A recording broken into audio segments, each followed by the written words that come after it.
Thank you so much. Today we are speaking with Ivana Tilca. She is a Technical Innovation Evangelist at 3XM Group and Microsoft MVP in Artificial Intelligence. She's also a former team member of Microsoft, and she has to share a lot of amazing stuff in terms of innovation and in terms of her role and all the stuff that she has been learning during all of these years. Thank you so much, Ivana, for being here today with us. Please let us know, how did you get started in this amazing journey? Well, I started with extended reality. I think it was a year and a half ago or 2 years on top. I have a mentor that works for Microsoft Research. Her name is Guadalupe Casuso, and she sent me an Azure Kinect for me to research. So that's a part of extended reality and a little bit of AI. So I decided to start playing around with it and see the capabilities and see what I could be done with the device. And then I discovered extended reality. Actually, first I jumped into mixed reality. Most people jump into augmented reality first, but I started developing with Microsoft technology and developing for mobile applications. And luckily, last year, we at 3XM Group, as you mentioned, I work right now as an innovation evangelist. Luckily, we got a customer that needed a development for HoloLens. So we bought a HoloLens and started building application also for HoloLens.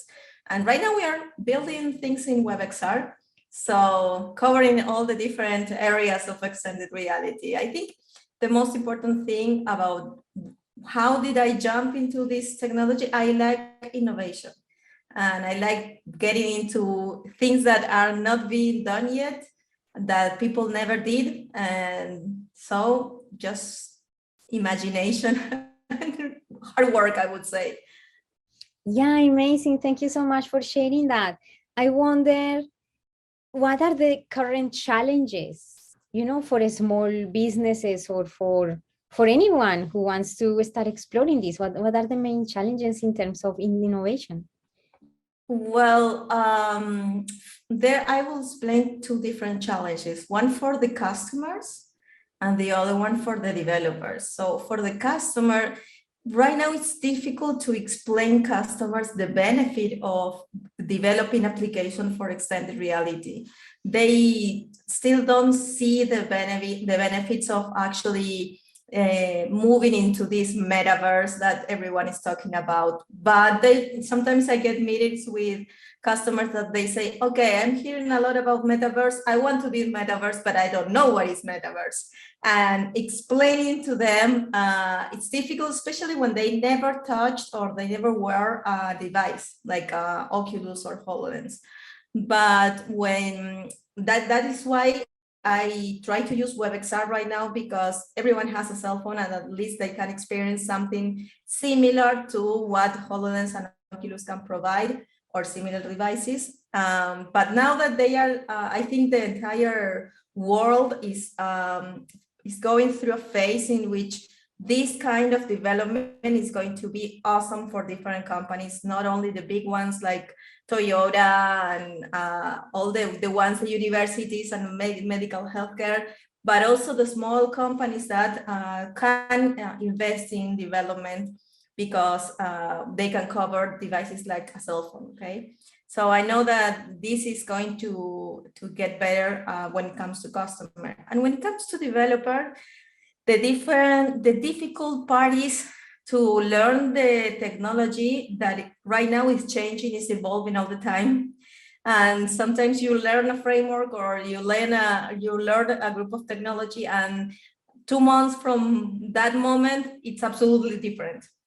But as we mentioned, that's part of innovation. It will get into a point, at least all the companies are working on trying to standardize the technology so they can learn and apply one only development to all of them.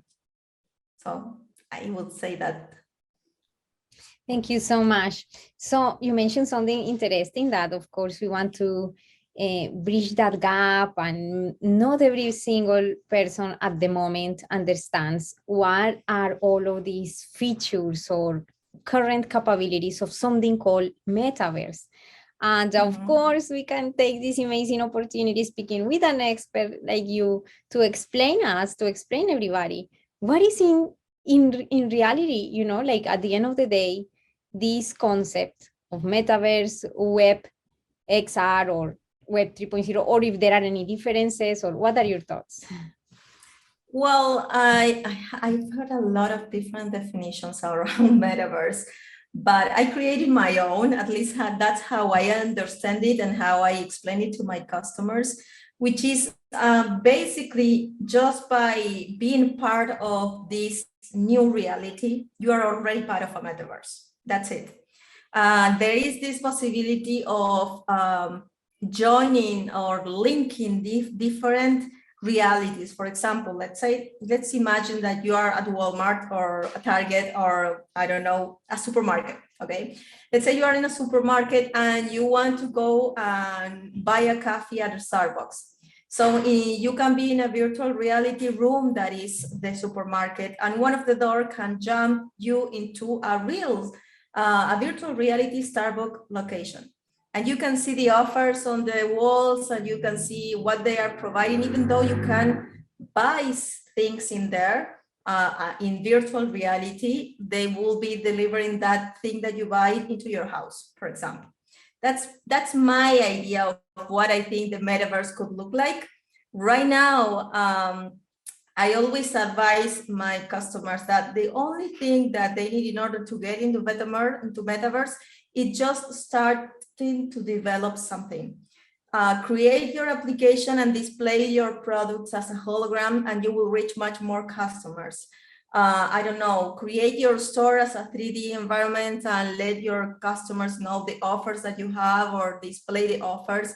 Just bring them that innovation, and that will engage your customers even more. So I always tell them that advice. Don't be scared of metaverse. It's just a little step at a time, and you will be there when you never thought that you would be. Thank you so much. Wow, this is super interesting because, yeah, you're speaking about real cases interacting with the customers, and what are their perceptions, what are their maybe hesitations. So what other difficulties have you found that they showcase when trying to understand this? Like, what are those roadblocks, and how do you help them, you know, to understand this? Well, I suggest all the developers to first get to know the business of your customer. So once you understand the business, you can advise them much more about how this technology can help them with their company, of course. Because I don't know, let's say you're a company that creates furniture, and you say, okay, but I have my store in a shopping mall and I don't need virtual reality. Why would I need augmented reality?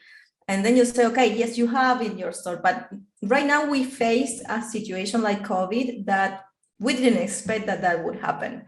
And let's say you create an application in which you have your customer at home, and they can put the furniture that they want to buy on top of their living room and see how it fits and see the exact size. They can see the fabric, they can see if the color matches their house. So you don't have someone interacting with a 2D web page, reading all the different colors and reading all the different measurements of that furniture. They can see, and it's much more faster to sell something that people see. So I think that they don't have, at least the customer I had the opportunity to interact with, they don't have this vision of seeing the benefit of the technology. It's our responsibility to show them why they need to invest in this kind of technology. And the one thing that helped me a lot is to create like an example of their product, how would it look like. So I have like a template of a web WebXR page that I replace the model in 3D with the product of the customer that comes to our company. And I said that to them, okay, you can see this on Oculus, you can see this on HoloLens, on your mobile, why don't you try it? Why don't you see how would your product look like? And once they see a prototype of development, then they, okay, let's go, let's start building. But other thing that is useful is to divide the entire, because a project can take, I don't know, a year, for example, and they are scared of, okay, I'm going to lose a lot of money, it's a lot of time. Okay, let's divide that project into phases. So I can deliver you one phase that, let's see, only one example of your product with a bot, maybe interacting with you as a hologram. And when you divide the project in phases, they are always checking what you are delivering month by month. So maybe they can change even the spec of the entire project. Okay, I like much more the bot interaction than displaying just the product. Let's go ahead and keep on working with the bot, and we will later, and then you work with your customer. That's my suggestion. That will be the best fit for working with someone that doesn't see the benefit of this technology. Amazing. Thank you so much for sharing those great tips. That's so much more clear for anybody who is, wondering how is that the process works. And speaking about the process, because there must be many businesses that at this moment are wondering, like, what is all of this? And now that you explain how the process works in that regards, like how much a project of bringing my store could potentially cost. Of course, I guess it depends, right? But very approximation range, like how much people could be expecting to invest for making this real.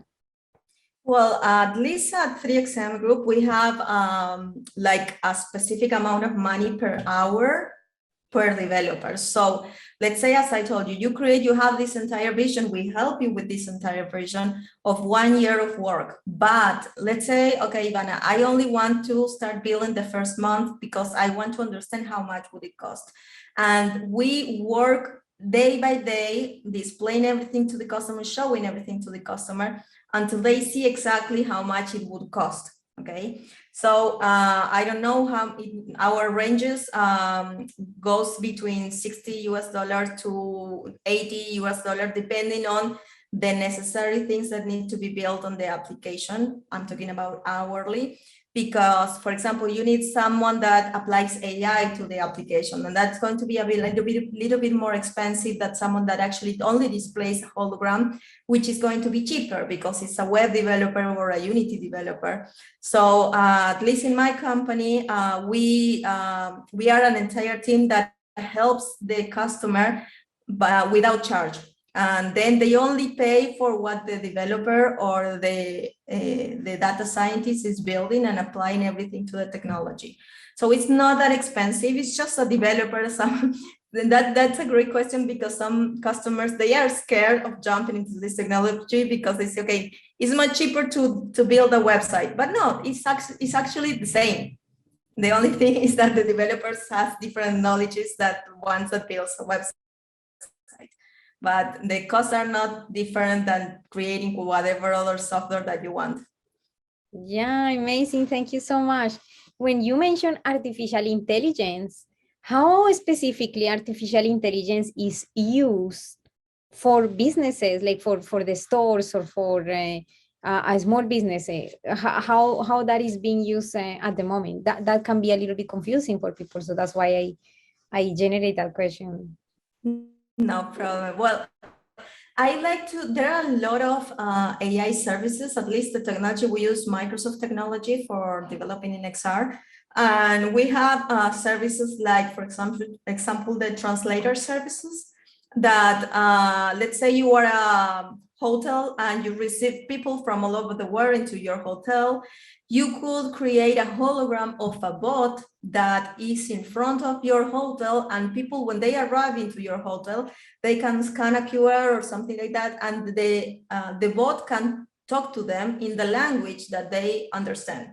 So you need to cover the AI part by just translating whatever the customer is saying and applying the bot as a backend service. Okay, that's one of the main scenarios that you have in tourism, if you want to talk about that. Then you have others, for example, if you're in a factory and you have frontline workers that they are working around big machines, and you need to understand the risk of their environment around them, they can wear the HoloLens, for example, and just walk through the room, and the HoloLens will be understanding their environment and seeing if there are some risk around them, if the machine is about to break, or they need to display certain information about some machine. They can put it exactly in the same place. That's computer understanding of the different images that the HoloLens is bringing to the user. And there are like that tons and tons of situations. We can apply machine learning and understand all the things that the worker is doing. Like if it is a frequent task that the frontline worker is doing, we can understand and learn, and at some point that same path can be taught to another person that wears that glass in the future, that doesn't have the knowledge, but the HoloLens will tell them, okay, look, this is the advice that we give you because the other person, this is what we usually was doing. Tons and tons of scenarios that you can apply to that.